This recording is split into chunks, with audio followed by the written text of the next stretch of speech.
Okay, so for all the folks who are going to do the climate advocate workshop with us, I know that we look a little intimidating lined up right here. Thankfully, there's more of you than there are of us. So we've got that going for us.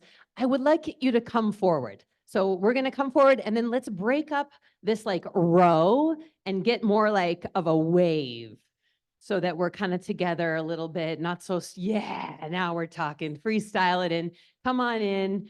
And that way I don't have to talk so loud also. I can save my voice for tomorrow. Well, we're so stoked to have you here, everybody. Thank you, thank you. We're gonna keep it really fun and learn a lot together. Okay, let's start with some intros. My name is Robin Paone, and I am a chapter co-leader in Montana. It's called the Flathead Valley near Glacier National Park.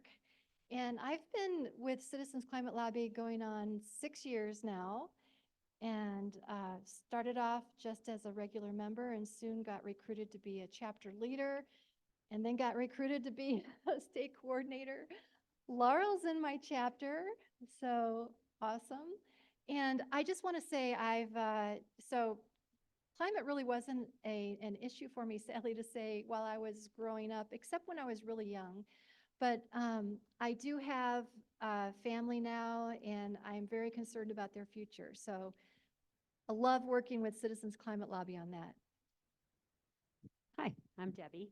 I'm brand new to Citizens Climate Lobby, and a lot of what we'll be talking about today is getting outside your comfort zone. So that's what I did. I jumped in and said, I'll present. I apologize in advance. I might be reading some of my notes because a lot of this is still new to me. But I led bicycle tours for about 20 years, and I've been a ski instructor for about 20 years. And all my passions include being outdoors. And so as my family will tell you, I'm a neurotic recycler, but me alone doing, pulling stuff out of people's trash cans isn't going to change our national way. So I'm trying to get more involved and do my part. Hi, I'm Mary Closser. I work with a small nonprofit. I'm known in Park City as Recycle Mary because I teach a lot of kids, over 5,000 kids a year, plus a lot of adults. Tend to be a little bit of a passionate tree hugger type. So one of the reasons that I got involved with CCL maybe a year ago, so I'm very new also, is just to learn how to speak across the aisle, be more bipartisan, with a bipartisan voice, and help us move forward. My kid graduated from high school, so now I have a little bit more time on my hands, even working full time, and it's just a great group of passionate, educated, fun people to work with. And yeah, I'm right now, my job in our chapter is to let editors to editor, and I try to let editors to the editor, and I try to get somebody from our group to write something every month just to bring, education to the community. Okay, well, I think most of you got to meet me during the fundraising portion. Somebody told me that they were going to donate, so happy to share that win. But yeah, I'm Laurel. I'm the Mountain West Regional Coordinator. I've been in that role for 2 weeks, so I'm pretty good at it. No, this is my first time doing a PowerPoint. There's not a lot of PowerPointing and kiteboarding, turns out. I think if I press this button, nope, not that one. That button, nope, not that button. Today we have 3 learning goals. We are going to share our stories, and we are going to train and build muscles for political will. We are going to reconnect to what brought us here. Why do we even care about lobbying Congress to solve climate? And we're going to do a mock lobby meeting. So you will lobby, I will be the member of Congress, and I will be a tough one. No, I'm kidding. I'll be a good one. So maybe you've lobbied before, or maybe you've never lobbied. Doesn't matter. You're going to bring your talents here. We're going to learn, and we're going to stretch ourselves, which is going to be very fun. And oops, that was the wrong one. Okay. I think that's the next slide. Yeah.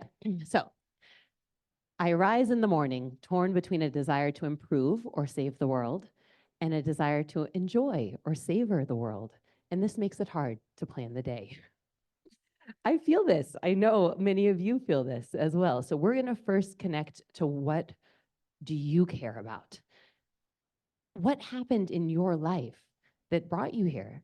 Like, was it extreme weather? Did you have a, fire in your hometown? Were you just thinking like personal lifestyle changes? It's not going to be enough for the magnitude of this problem. or did your children guilt you into being here? Whatever it was, that's totally great.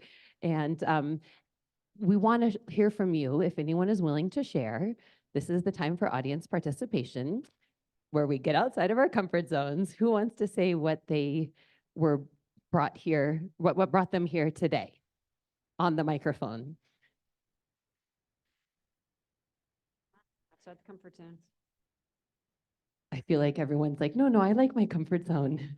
Okay, let's try a different one. We have a very short amount of time. I'd like you to turn to your neighbor.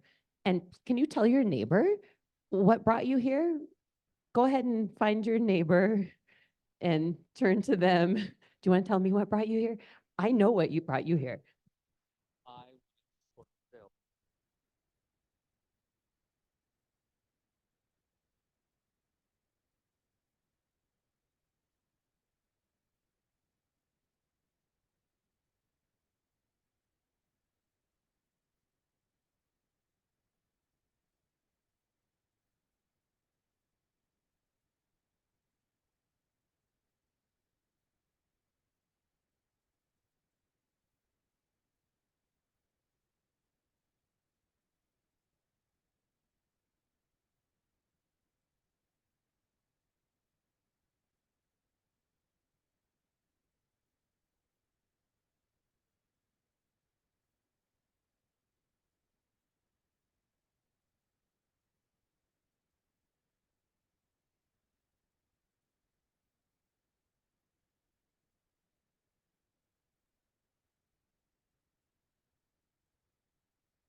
Okay.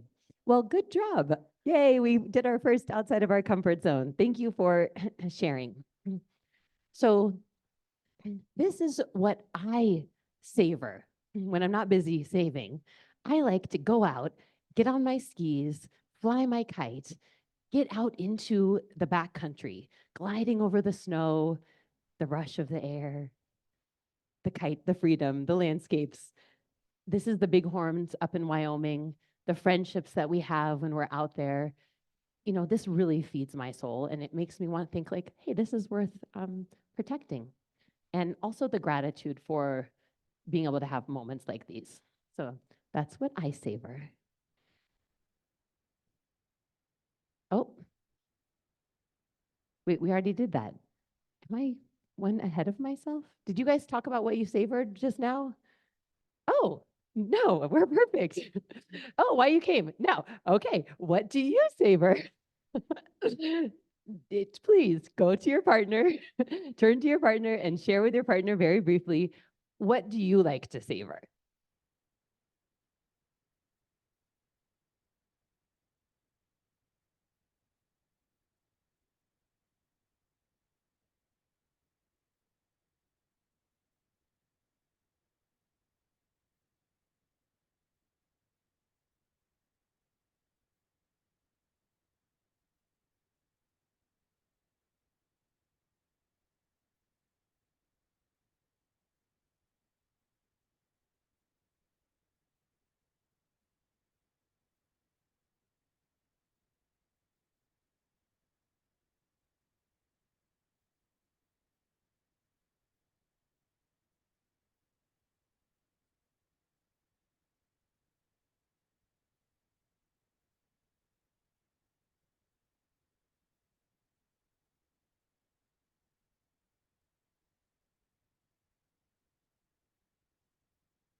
All right. Well, hopefully that brought you a little joy to talk about the things that you savor. Go back to them often. All right. So this nice looking man is our founder, and he started the organization in 2007. He was a businessman, and what he really cared about was eradicating poverty, helping people starting businesses. And then he learned about climate change, and he thought, oh, yeah, climate is going to hurt poor people. So he pivoted and he began CCL. Now, he was an engaged and active citizen. And we are very lucky to live in a country where we can do that. Citizen engagement is encouraged. And although like professional lobbying has bad connotations, we can go out there and express our own voices and be engaged. And it might not just be our right, but it could be also our duty to tell our elected officials what we care about.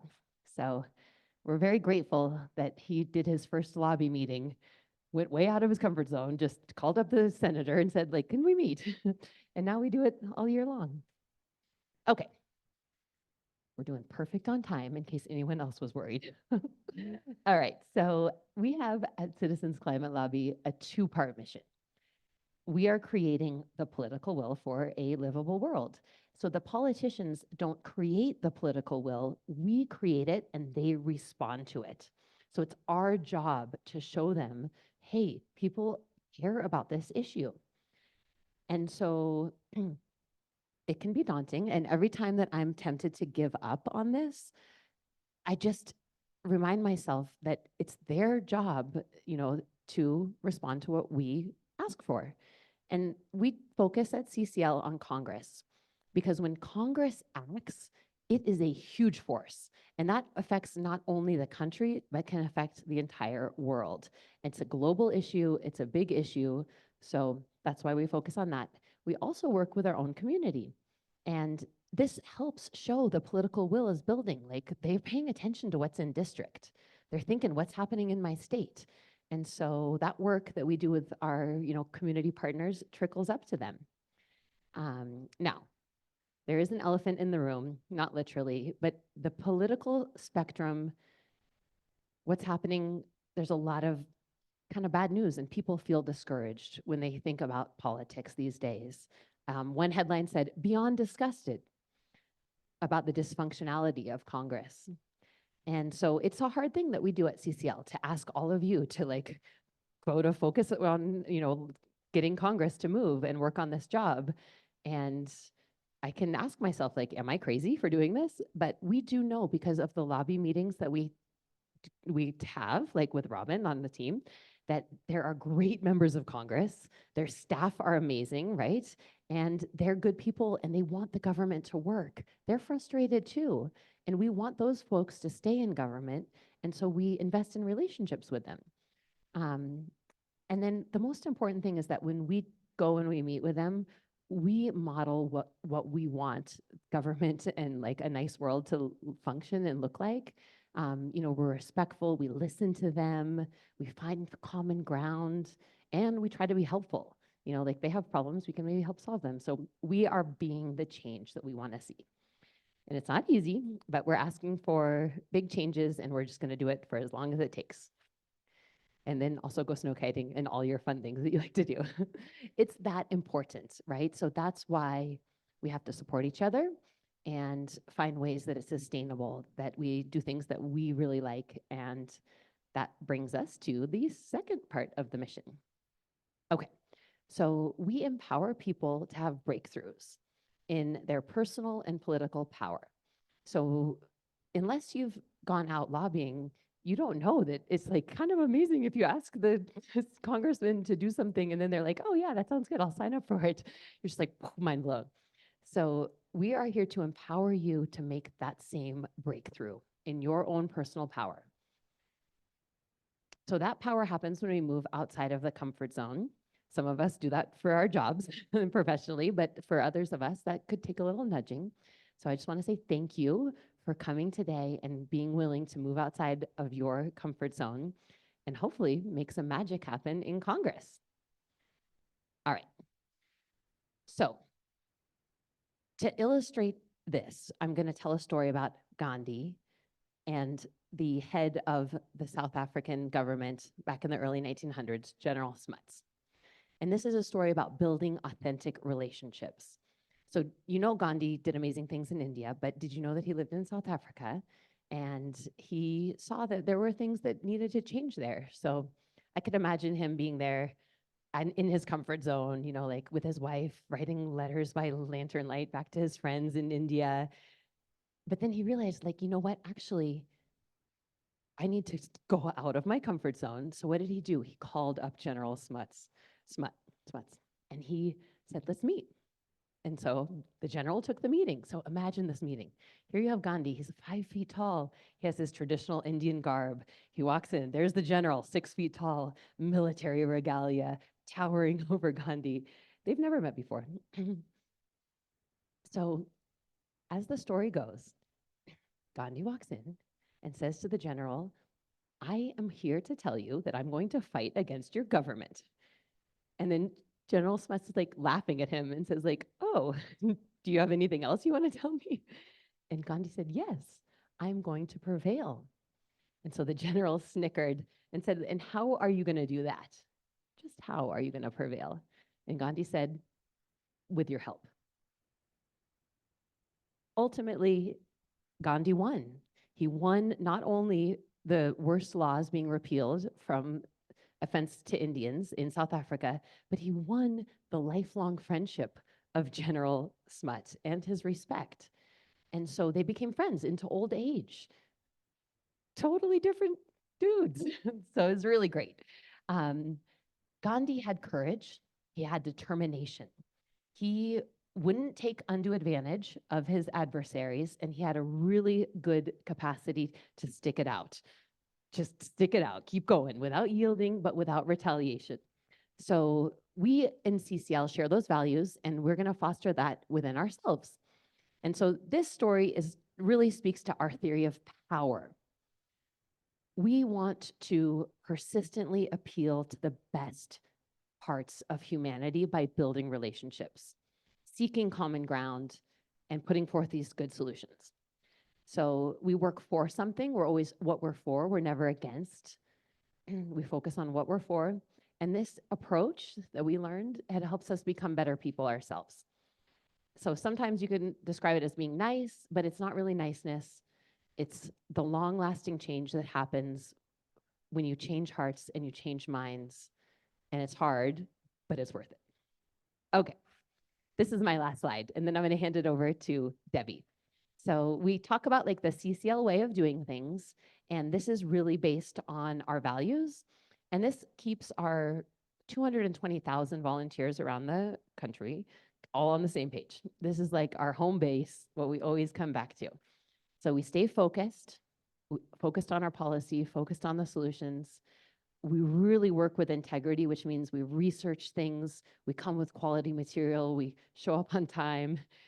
Optimism, very important. Diversity, bringing in like the conservatives, bringing in different voices. Personal power is what we're here to do today. Building relationships also, and then extremely important to us is being nonpartisan. So with that, I'm gonna hand it over to Debbie, and she's gonna talk about the levers of political will and how we actually do the work, the brass tacks, if you will. Thank you. No, I can do it. Thanks. All righty. Can you hear me okay?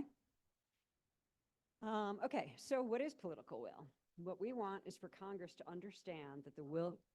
Can't hear me. Okay. What we want is for... Medium. Okay. We want Congress to understand that the will of the people is a sustainable climate. We build political will with strategic actions our chapters take to demonstrate to Congress that this is what their constituents want. It's most effective when legislators know their constituents want a specific actionable step. They don't simply want to know that, yeah, we want a sustainable climate, we want a strong economy. Well, what does that mean?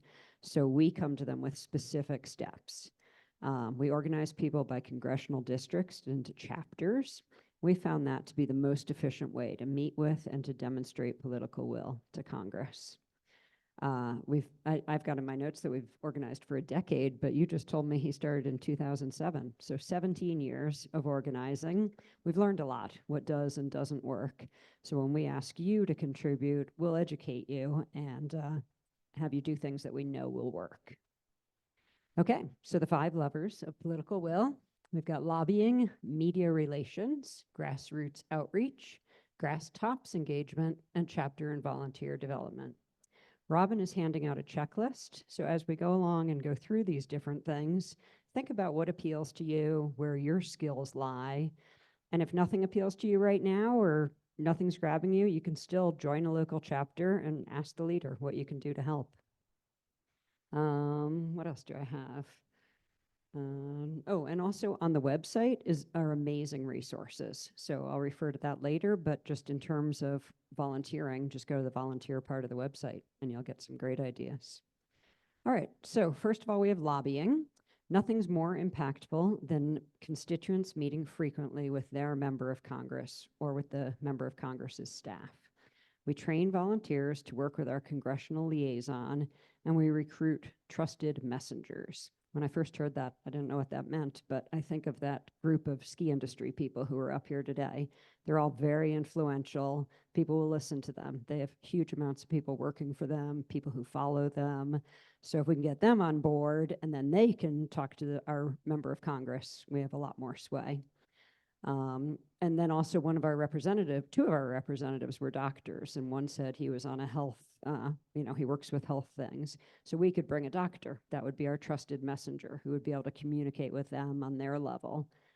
So anyway, we build this team. So we've got our volunteers, our liaison, our trusted messengers, and we build a relationship of trust with that member of Congress based on shared values and local concerns. We show the member of Congress that this legislation, whatever it is that we're specifically advocating for, is something that their constituents want. And then we educate them on how this proposal will impact their state or their district. And we do a lot of that by Zoom, but you can also go to Washington, D.C. and join a lobby group. In between meetings, the congressional liaison checks in frequently, and all the activities and the other levers give that liaison something to bring to the member of Congress to demonstrate that there's a lot of support for these things in their district. Lobbying is the most highly leveraged activity we can do. Research validates this model of organizing as more persuasive and more permanent than corporate lobbying or national advertising campaigns. Next lever is media relations. It's twofold. If I write a letter to the editor and you read it, you're going to learn a lot from what I've written, especially me, because I'm so knowledgeable. But also, the congressional staff is always looking at local papers and seeing what people are interested in and talking about. And so the more we get that out, the more either the member of Congress themselves or their staff will say, hey, all of your constituents are talking about this. Like, we need to do something about it. So it can be print, digital, we can go on the radio, newspapers, television, social media, letters to the editor. And then also, if we get the editor of a paper to support something, we're basically telling the congressperson that if you support this bill, we've got your back. So all that's good stuff. Next we have, oh wait, I went backwards, sorry. Third lever is grassroots outreach. So that's where most of us can get involved initially. The biggest thing is to give voice to people who care about the climate. 61% of people say that global climate change is affecting their community. We want to bring those people's voices to Congress. So we go to festivals, events, and we set up tables. And when we're there, we get a chance to talk to others about climate change. We encourage people to write to their member of Congress. You can even do it right here, and we do that at festivals too. And some people will sign up and join the local chapter. So what our outreach does is it focuses on the general public in our communities. So we build support for climate action and for carbon pricing. We make ourselves and our work known in the community. We find new members, and we build relationships in the places where we live. And we invite the public we educate them and then invite them to start advocating and teach them how to participate with their government. Presentations are a big thing, and you may think that you like the idea of presentations, but you don't want to go outside your comfort zone like I have. So you can also set up a presentation, or you can do some of the networking that comes as a result of a presentation, or you can just dive right in and try to present. And not even like up here with a microphone. Like, we're always having conversations with people we work with our family, our friends, and we're always giving mini presentations. You know, if we can feel educated and get a lot of the support that Citizens Climate Lobby offers, we'll be able to have a conversation with someone who might disagree with us, but we can express some pretty intelligent points of view and maybe sway them just a little bit. There are also a bunch of other, so there's a presenters action team, but there are also a lot of other action teams. So here people organize around specific topics like energy, ocean impacts, education, agriculture. So if you go on the website and you go to action teams, we'll actually train you and help you advocate for the things that you're interested in, or if you have a particular experience with something, we'll help you apply that via an action team. All right, next is grass tops. Again, I had no idea what that meant, but it's kind of like those special messengers, the people who are here today. They're community leaders. They could be elected, they could be CEOs of companies, they could be sustainability directors, but they're people that the member of Congress want to hear from. They respect them and they turn to them for advice and guidance. So if we can get one of those people, what do we call them? An impactor? Sorry, what did I call them? Grass tops. If we can get these grass tops people to support what we're looking for, maybe they will do a testimonial video, maybe they'll write a letter to the member of Congress, maybe they'll come to a lobby meeting or co-author an op-ed. So we basically want to engage our community leaders to support our policy agenda, and then they in turn will influence our members of Congress. All right, next we have developing your local chapter. So developing means both having more and more people be members and in developing those members' skills. And that's what allows us to lobby more effectively, to generate more media and do more outreach. So some ways you could help would be organize monthly meetings, communications, you can send emails, social media, phone calls, remind people about monthly meetings. You can also invite people to come. And if you see a new person at a meeting, you can help educate them. And then we also really want to show diversity, like every type of person in our community we'd love to have in a chapter, so our Congress people can see that, you know, it's not just one demographic that supports these policies. All right, so innovation happens when you're free to think, experiment, and speculate. So the reason we have these 5 levers is that if one's not working or not working as well as we want it to, we can reach to another lever. So you've talked to your congressperson, they think, yeah, Big Wires Act is great, but I represent Carbon County and I can't just go out. So what they need to hear is more grassroots outreach. Like if those citizens of Carbon County come to them and say, we actually do want change, or if those people write letters to the editor, or the head of the coal plant says, I want to, figure out how to do nuclear. So you can use different levers, and they're all working towards the same goal. So what we're trying to do is not easy, but if we're passionate, well-trained, organized by congressional district, and we have a good system of support, we can influence the political process. We're committed to building ongoing positive relationships with our community and with members of Congress in order to create the political space that allows these members of Congress to move in the direction that we want.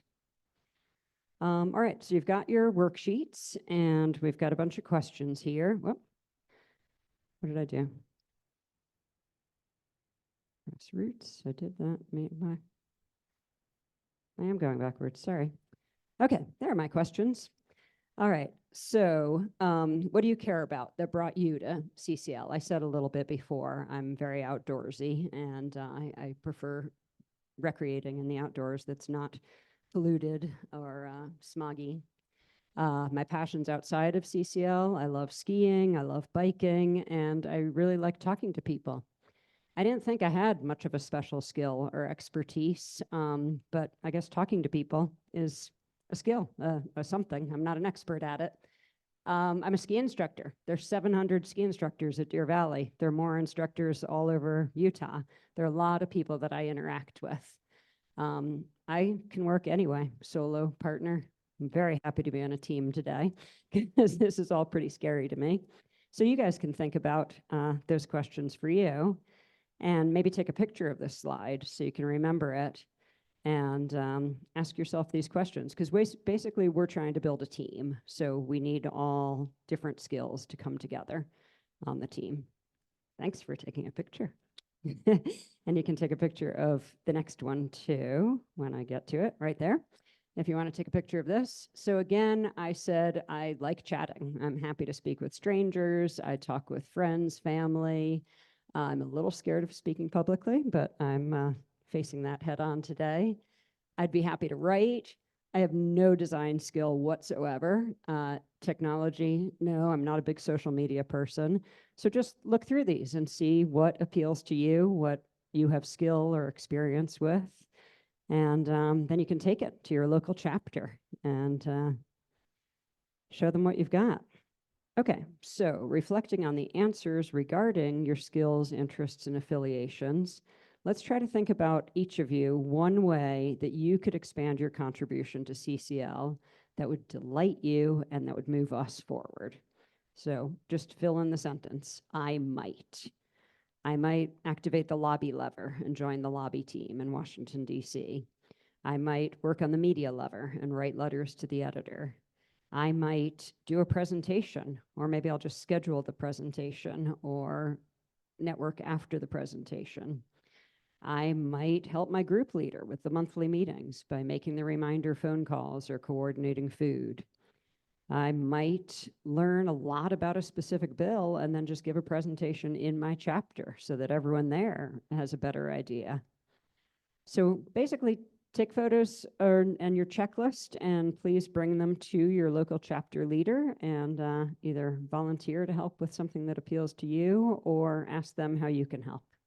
All right, thank you.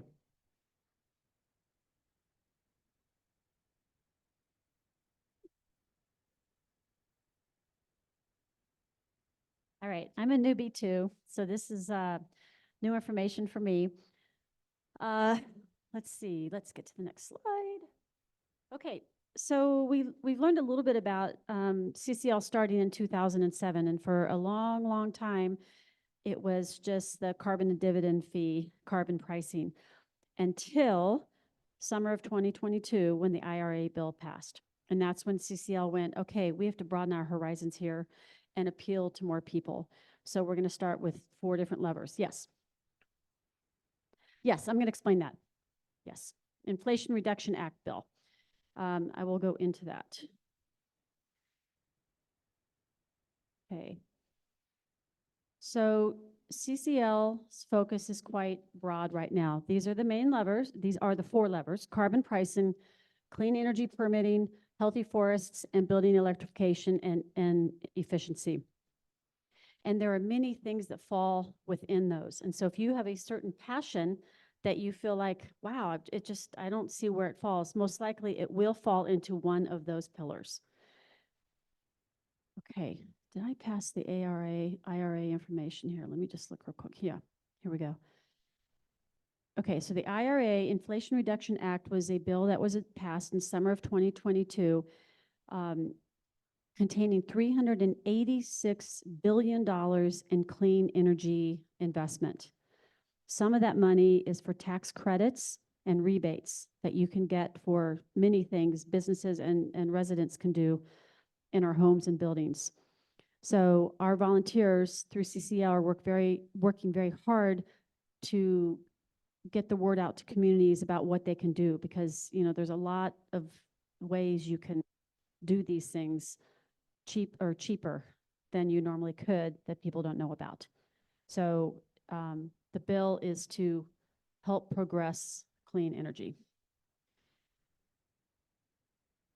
Carbon pricing, polluters pay. People get a carbon cash back. I lived in Boulder, Colorado for many years, and we had to pay as you throw. So there were 3 trash sizes: large, medium, and small. And so the ones who had the large trash bin in front of their house every week looked like buffoons, idiots, because they had so much trash, and they paid for it. And the ones who had the small, tidy trash cans, they looked smart and efficient and, like they cared. So it's kind of the same, the ones who are emitting the most pay for it. And so that's the whole, gist of it. And then the money is collected from the emitters, and then it goes back in monthly checks to all citizens equally. So sounds like a lot of administration work, but you think of Social Security, it's the same concept. Or, you know, when people got COVID checks from the government, it's the same concept. So, and it's all equal. It's a hard one to pass. You know, as you can see, that's why they had to broaden their horizons. How it works is charge a fee on fossil fuels at the source, mine, well, or port. Return it to the households. And then the last one, there we go, carbon border adjustment. This one's tricky. And this was, Tom Moyer talked a lot about this stuff this morning in the second talk. So, you know, I don't want to repeat a lot of this. But this one's really interesting because some European countries, many European countries already have something involving carbon border. And so when they trade with other countries and the other countries does not have that same policy, that other country will have to pay them because we're not on the same page with them with our emissions. So it makes sense for the US to start passing these laws so that when we trade internationally, we're all on the same page. And so the ones who are not doing it, you know, suffer financially. So Canada just passed something in about 13 territories recently. And, you know, it's interesting, they're kind of housing it differently. I was just reading something about Vermont. They're trying to pass something and they're calling it the Climate Super Fund or something. You know, but it really is something, it relates to carbon pricing. So I think it's coming around, but slowly.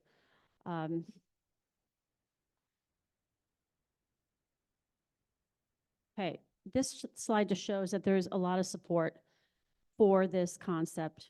It just hasn't. So funny how they show differently when they're in presenter view. So a lot of different groups support it. Okay, third one is helping us electrify America's buildings. So this is residential and commercial. Think about it. We consistently use fossil fuels for heating space, water, or cooking food. You know, how can we change this? You know, all 8 billion of us. We can reduce 10% of US carbon pollution a year if we go electric. And so that's the big talk about going electric. Additional 5% from just increasing energy efficiency through insulation and weatherization in our homes. Personally, you know, it's not cheap to do this stuff. So from my perspective last year, my goal was to replace my oven, my gas oven. So I went to induction convection oven, love it, by the way, but I had to, you know, upgrade my power box also. So that whole investment was $4,000 to do that. I meet with my CPA this week, and so I'll get to find out what the rebate was, you know, because I gave her all my receipts. This year, my goal is to go to either an electric or hybrid car. I'm going to have to upgrade my power source in my garage. So it's not cheap to do these things, but all of these things are accounted for with rebates or tax credits through the IRA. So that is the beauty of starting to go electric. The last one will be my getting a heat pump, because that's, you know, because I just did my furnace 10 years ago, so it's not ready to do that yet. And by the way, LED bulbs, if you don't have LED bulbs and the concept is, well, I'm going to wait till my CFLs die out, then I'll replace them with LED, don't do it. Just LEDs are the same price as CFLs. Just replace everything now, even though your bulbs are working. Your ROI is probably going to be 6 months at the most because they burn a lot longer. They save coal from the plant. So just do it now if it doesn't cost that much. This is what you can do in a home to electrify. I love this diagram because it just, you know, and you can't do it all at once. You just take, you know, if you own, do little things at a time.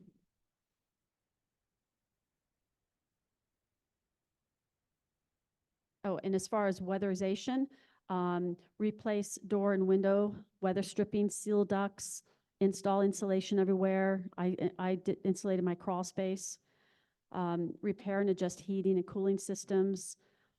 So much you can do that it's much cheaper now.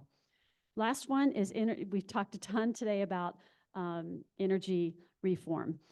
Just a few things here because we've talked so much about it.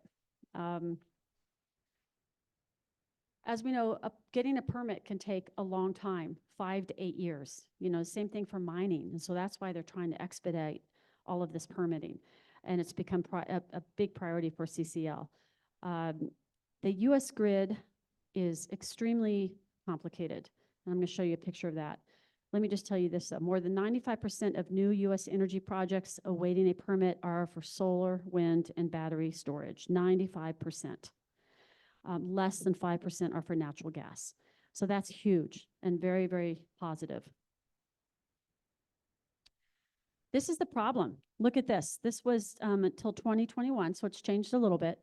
But look where China is, Europe, look where North America is. So we are lagging behind in transmission. This is the complication. We have 3 main connections here: Eastern, Western, and then we have Texas. And then the Eastern, you can see, is very, very complicated.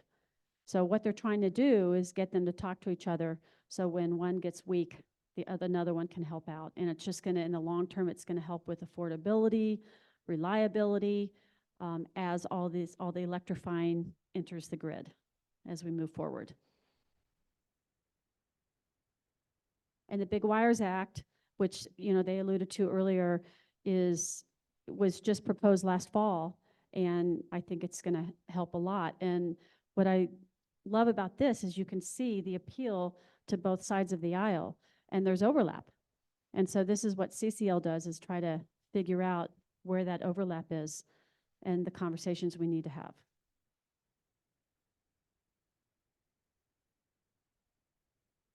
Healthy forests is the last one. This is kind of the feel-good one for CCL. And, I thought, I wonder what kind of bills they have under healthy forests. This one appeals to me because I like the Farm Bill, and I love that they talked about the Farm Bill earlier. I'm a vegetarian, and I've learned a lot, and I teach. I teach kids, I teach adults. And, I've learned a lot about cows, alfalfa. A lot of water goes to alfalfa, a lot of land goes to alfalfa, a lot of deforestation happens because of cows and alfalfa. So, I'm trying to educate myself, and the Farm Bill is important to me because I have some buddies who are really into regenerative agriculture in Oakley outside of Park City, and they do cows and chickens, and I totally support them because, like fossil fuels that are going to be around for many, many, many, many years to come, they just need to be less of, and we need to have the pie to have a lot of different things. Cows aren't going away. People love their cows too much. So we just need to have fewer of them and do them right, like grass-fed, and change the way we farm, because it's pretty antiquated now. So this whole regenerative agriculture thing is pretty cool to me. So that is involved with the Farm Bill, and that's an area of my interest. So urban tree canopies, there's so much we can do with forests. Let me just go to the next one. This was Bonanza Flats. Noah remembers this one. Bonanza Flats in Park City, they saved it from development that would have been, houses 5 years from now. So think of that, forests are pretty obvious in what they do with bringing in the CO2, but then we have urban areas too.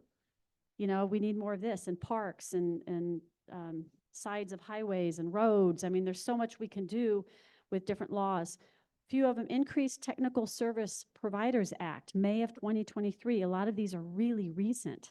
Helps forest owners by coaching them for climate smart forestry.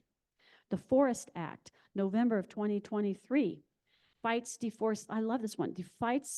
deforestation worldwide by restricting the importation of products made of commodities produced on land undergoing illegal deforestation. Isn't that cool?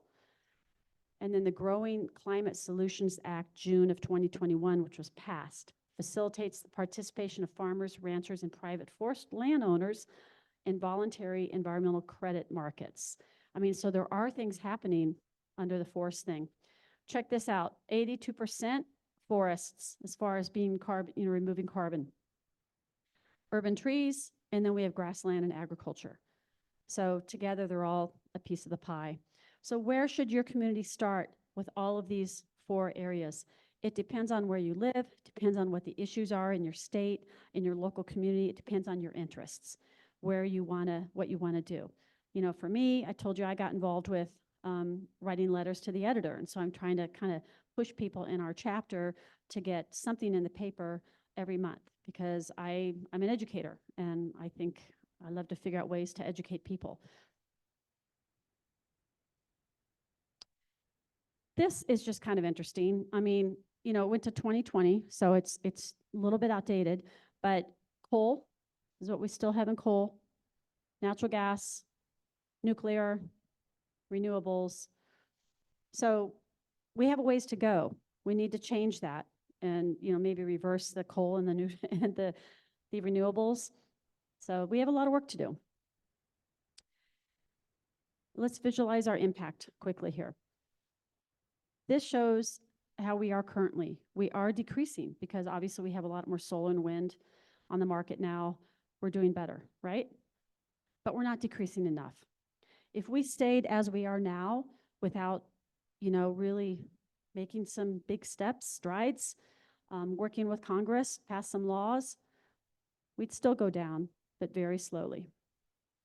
Then we have this. With the combination of carbon pricing, healthy forests, electrification, efficiency, and permitting goes way down. So it's a recipe. There's a lot of little ingredients in this recipe. And that's it, my portion.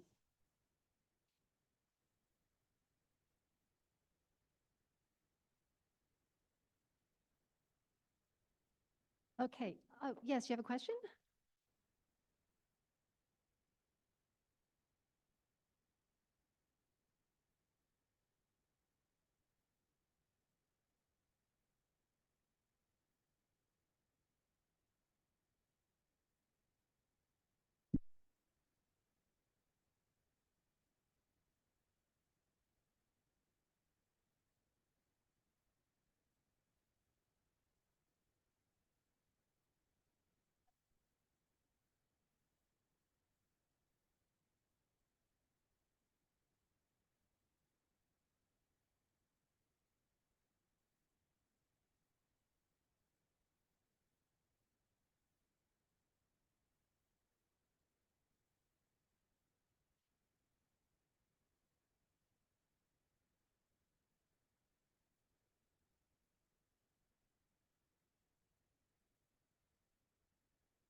Yeah, by the way, can you hear me? I'm using the microphone. No. Hello? Hello? I have to really hover. Yeah, so Laurel's amazing at this. She's our social media guru. And we've got very active writers in our chapter and actually in our whole state. And she just takes those and leverages them right to social media. So yeah, that's how we do it. All right, well, I'd like to give a little extra hand to Mary and Debbie, who did their first presentations. Yay! Very good job. Okay, we're going to talk about lobbying. So I'm going to clarify the process, give you the big picture of how we lobby. And, you know, Citizens Climate Lobby has been doing this for a while, and we have like the secret sauce of how we lobby. We have a tried and true method that is actually really fun, and we're always welcomed in our members of Congress's offices. So, and we're successful too. I do want to mention that with recent lobbies, we virtually lobbied DC in November, and we have one of our members of Congress who has stepped up to co-sponsor who said they would not have done it without us coming and talking to them. So we are making a difference. This is really important. And also the other thing I want to mention is everyone should try it once. It may seem scary, but it's very meaningful. Okay, so let's see. We're going to be having, yeah, you're going to be practicing your own lobby meetings, and then we'll debrief after that. So let's get going. So when as a liaison, I plan lobby meetings, and whenever I'm trying to figure out, what is the best approach to take, and I recommend this to everybody. Well, we talked a little bit about our core values. Just go back and take a look at our core values. We, I think it's really important for us to come in to the whole lobby experience with respect, admiration, and gratitude. So we want to express that message the first thing we do when we come into the lobby meetings. So I want to share a story that I heard in Citizens Climate Lobby. There was this lobby team going to DC, and they had a face-to-face. What that means is the member of Congress was actually going to be in the meeting. Frequently, we will meet with the staff, but this was going to be a face-to-face. So they got there, they got to the front door, and oh, the staff was so sorry. The member of Congress could not meet with them after all. So they were going to meet with a staff member. That's okay. They pivoted. So when they were in their meeting, the first thing they do is give the appreciation. And they were like in this office area with the low paneled walls. Have you ever been in office areas like that? And they were gathered around a table. And so they just said, please let the member of Congress know that we really appreciate all his work he has done in preserving wetlands. And from over the wall, they heard, yeah, I was proud of that too. And the member of Congress came around the wall and joined the meeting, so they had a face-to-face after all. But anyway, it's really important to look for and find something that your member of Congress will appreciate. That's how we start off our meetings. All right. This is a, what do they call it? Animated slide. I didn't realize this. Okay. All right. So yeah, I'm going to give you the big picture. So I think I'm just going to flip through lobby and basic steps. All right.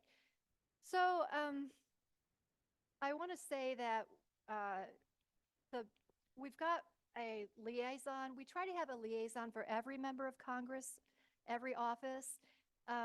If not, we have volunteers who step up and maybe do two members of Congress.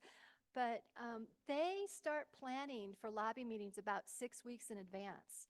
So let's see how this works. So the liaison will work with the CCL staff. We've got professional lobbyists in DC who help guide us, and staff in CCL that help guide us. So we know kind of what the strategy is for Citizens Climate Lobby. And so that starts about 6 weeks ahead of time. And so in about 4 weeks before the planned meeting time, we will contact the member of Congress's office and set up a meeting. Now, that could be something that a new person can do. If you're new to lobbying, you can be an appointment setter, and that greatly helps the liaison. So that means calling up the member of Congress's office and, say we want to meet in the afternoon of, is it June 11th this year? Can we set up a meeting? And that can take can even take a couple weeks to get set. But that is a great first action you can do for your chapter. Okay, so what happens next? Citizens Climate Lobby has a standard meeting template that they'll come out with, and the liaison will take a look at that and also select chapter members or members in the state and the district to be on the lobby team. Again, this is a great opportunity for new people to get started. There are lots of ways you can participate in a lobby team without having to be an expert at all, and we'll talk about those in a minute. So the meeting will be planned, and next it will be reviewed and rehearsed. So you will, on your own, you'll practice your own introduction. If the leader says you've got 30 seconds, you'll practice, you'll write it down, you'll practice it at home. If the leader gives you a question to ask the member of Congress, you'll practice that at home as well. And then you'll have at least one meeting where you all get together and you just run through the meeting plan. And it might take 2 tries to go through it. And so you'll feel comfortable. So what's next? Well, you have the lobby meeting. So that's the big picture overview. So what happens before that lobby meeting? We're going to drill down a little bit more. So, but before we do that, I just want to talk about my first lobby meeting. So I was so nervous. So I knew I had a question I had to ask. I had to introduce myself. And I was just so afraid that I wasn't going to know how to answer a question if they would ask of me. So I just want to tell you the meeting leader just guided us through the whole meeting plan. And I did fine. If there was a question I couldn't answer, I knew there was going to be somebody on the team who was knowledgeable and could. So just be assured that you can be a newcomer to lobbying and do fine. Okay, so first of all, yeah, we got to do our research. So we need to come up with that appreciation. So we need to find out, well, what is your member of Congress really proud of? We need to also be aware of the local impacts of climate change. So what's happening climate change wise where you live? And there's also going to be what we call the ask. And that's where there's a certain policy or part of our CCL strategy. There will be some policies or bills that we're going to ask our member of Congress to support. And we need to be knowledgeable about what those are. And also, when you're on a lobby team, you get to look at the confidential notes of all previous lobby teams, all the previous meetings that were held. And that will give you a feel for how the office is reacting, what are their concerns, gives you a little bit of a strategy on how you might make your ask. Okay, so next you're going to select a role. We're going to talk about that in a second. And of course, practice, practice, practice. Okay, so let's talk about the roles. All right, so leader, generally it's the liaison, but doesn't have to be. Appreciator. So the appreciator, doesn't it feel nice when you see someone and they tell something nice about you? It just changes the whole tone of the meeting. So we always start off with an appreciation. We have a time monitor. So if you are new, this is an excellent job. You, after we do our appreciation, and after we do some introductions, then you say, how much time do you have? And it may be only 15 minutes, but hopefully you've got at least a half an hour. And then the timekeeper will keep track of, when it's 5 minutes before the end, give a warning, but also keep track of how much time the staff or the member of Congress talks versus how much time CCL talks. What do you think, which way do you think we want it to go? Do we want CCL to talk more, or do we want the member of Congress to talk more? Yes. So we're trying to get over the 50% mark. We want the member of Congress or the staff to talk more. We're trying to learn about them. We're trying to find the common ground. Okay, then we have the asker. So the asker asks the ask. So if we've decided on a particular bill, like the Big Wires Act, the asker will ask if they will, for example, co-sponsor. Would the senator be interested in co-sponsoring the Big Wires Act? And there will be a discussion. They may have, concerns or want to know more information first. That's how that goes. Okay, photographer. So it sounds kind of formal, but like what Laurel's been doing today, if we're in the meeting, towards the end of the meeting, we ask, can we take a photo, or if it's a Zoom virtual meeting, can we do a screenshot? And we leverage that on social media as well.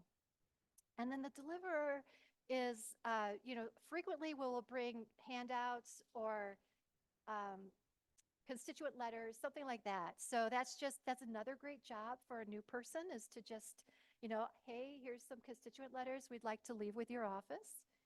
And so as you can see, a lobby team is generally only 5 or 6 people, and there's more jobs than that. So people can do multiple roles.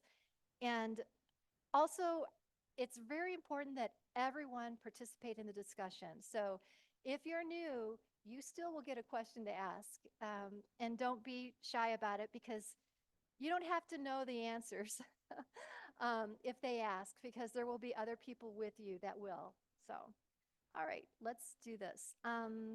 Yeah, I just wanted to mention one thing about the meeting leader. So the meeting leader is there really as like a conductor. The meeting leader makes sure that we are able to get through our meeting plan based on how much time we have, but also help with the transitions. Like, Laurel, did you have a question that you wanted to ask the staff about permitting reform? So just transitioning and making sure that everybody gets a chance and all of everything that we want to cover gets covered. Yeah, okay. Okay, we're getting there. We're almost to the point where you guys are gonna have a lobby meeting. So let me get to my notes. This is how meetings run. So first, as I mentioned, you thank the member or staffer for meeting with us. You ask how much time, the timekeeper starts timing, and everybody will give their introductions. Usually we want to keep that really brief because we want to hear from the member of Congress. The appreciation is given. And I just wanted to mention one thing about appreciations. They don't have to be about climate. It can be just about, say, your member of Congress recently co-sponsored a bipartisan bill. That is wonderful. Or a piece of legislation was bipartisan and it passed. It doesn't have to be related to climate, but it's something that shows the core values that we appreciate. Okay, so next we'll explain, let's see, where are we at on the slide? Yeah, the middle part, we'll explain the purpose.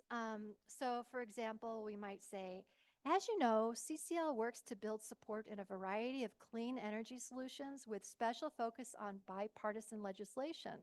We are here to talk about some bills you might be interested in. And then we will also give a hint about what our request is going to be. So we may not come right out and say, hey, will you co-sponsor the Big Wires Act? But we might say, we've been looking at the Big Wires Act. It has to do with permitting reform, and hold a discussion on that. So then we're doing a lot of listening and just really listening to what they're saying. So during this part, you might ask some questions like, what might be preventing the representative from supporting this legislation? And these are open-ended questions. We want them to talk. We don't want to ask them something yes or no. So what is your preferred plan for improving transmission? Think of some open-ended questions. Just try to get them talking and really understand where they're coming from. Okay, so finally, you're going to deliver the ask. We'd like to ask if the congressman would co-sponsor the Big Wires Act and see what they say. Well, usually the staffer will say, I need to take that back to my boss, but this all sounds very convincing. Can you send me more information? Things like that. So we will, in the end, we'll offer some, we'll say, yes, we will follow up with some more materials. And hey, is it okay if we take a photo? And then we will thank them for their time. So that's that. Oh, this was true. Okay, so this is what we're going to do. You're going to, how many groups should we do? Just two? Two groups. So we're going to split you into two groups. You're going to introduce yourself, but you're going to prepare for the meeting. And if you like, I can leave this other slide up. But you're going to prepare for the meeting. So you're going to select a role. Everybody's going to have at least one role. You're going to decide on what you're going to, do we have a particular ask that we're, let's go for big wires. So more transmission, we need more transmission. That's going to be your ask. And then, so once you've decided like an appreciation, do we have set members of Congress for our groups? Do we know who they're going to be representing? Our mock MOCs. Oh, we are? Oh, okay. So we'll tell you who we are. And then,